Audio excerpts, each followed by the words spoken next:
How do you think positively in circumstances or, external factors that are very negative? If I term it like that. I'll give you a specific No, don't, I situation. understand those situations. No, Don't go to this is specific. relevant to my question. I'm giving you a specific, situation here. For example, you find out that your mother or a close relative have been diagnosed with a, serious life-threatening disease. How do you cope? How do you think positive? How do you stay stable there? Thank you. I know when somebody dear to us, their life is threatened or something comes to them, injury, accident, disease, well, it will cause distress to yourself. But I want you to understand this.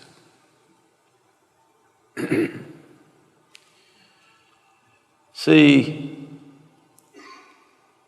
this is the nature of life. This is what I've been trying to remind you from the beginning in this last whatever hour and a half, that we need to understand this is a fragile happening, this life. Right now it's on. The design of this life is such, see, inhalation, exhalation, next inhalation did not happen, this is gone. Back to the pavilion.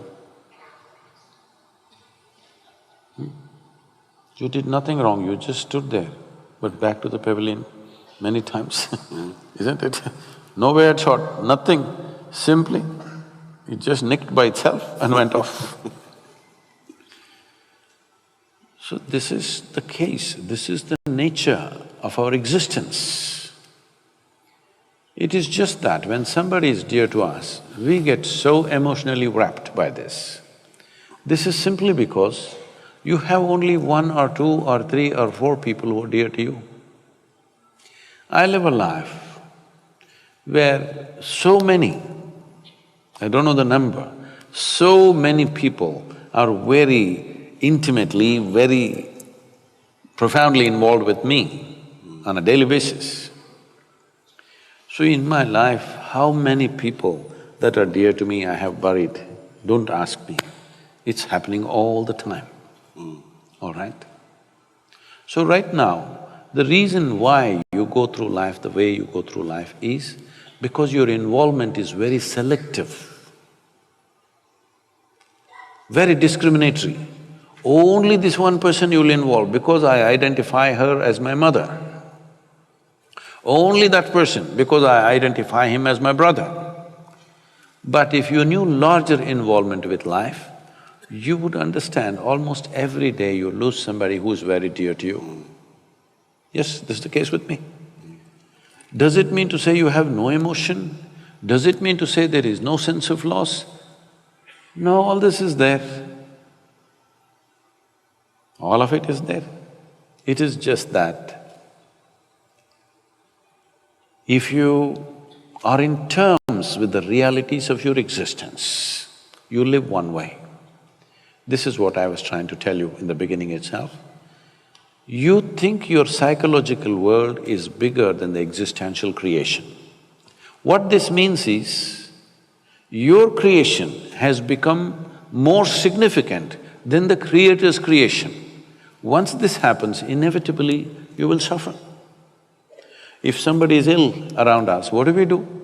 We do our best to turn them around if it's possible. If you cannot turn them around, you let them go gracefully. This is all you can do. Whether you cry, laugh, turn yourself on your, upside down, do whatever the hell you want. This is all that will happen, isn't it so?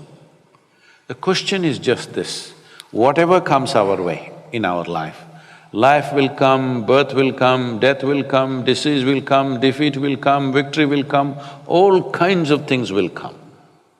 If you're living an active life, will you handle it gracefully or will you make a mess out of it? That's all the choice you have, isn't it? Do you have any other choice, I'm asking you? Whatever life throws at you is not your choice. What you make out of it is 100% your choice, isn't it? This choice you must exercise. This choice you must exercise. What life throws at you is not your choice. Who knows what kind of ball is the next ball? You don't know. What life throws at you is not your choice. What you make out of it is your choice. This is the power of being human, that you can make what you want out of it. If I'm saying, I know this is very hurtful what I'm saying, but you must decide whether you want solace or you want a solution to your life. I am not somebody who will say pretty words and give solace. I do that only to children.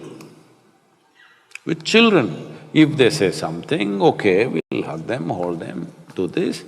Well, if somebody is in grief, even if they're adults, because when they're in grief, they become like children.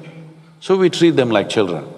But you must decide in your life whether you want solace or solution to your life. If you want solution, there is one way to approach. If you just want solace, we can give pretty words, but what will they do? With all the pretty words, I will die, you will die, isn't it?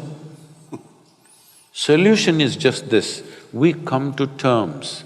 This is why I'm saying, from being a physiological and psychological drama, you have to become a phenomena of life. That's what you really are. What is the most important thing in your life right now? That you're alive right now, isn't it so? Hello? Is it the most important thing? Life is the most important thing, not what you wear, not what you parked outside, not the home that you're living in, not anything else, not your thought and emotion. What is most important is the life that you are. But how much attention has gone into that dimension of life?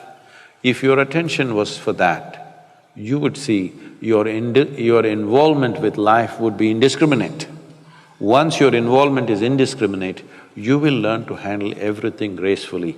Right now, when you're in distress, when somebody dear to you is ill, this sounds cruel, I know that. But I'm still taking the risk of saying this to you, because I want you to ponder upon this, because this is all the choice we have.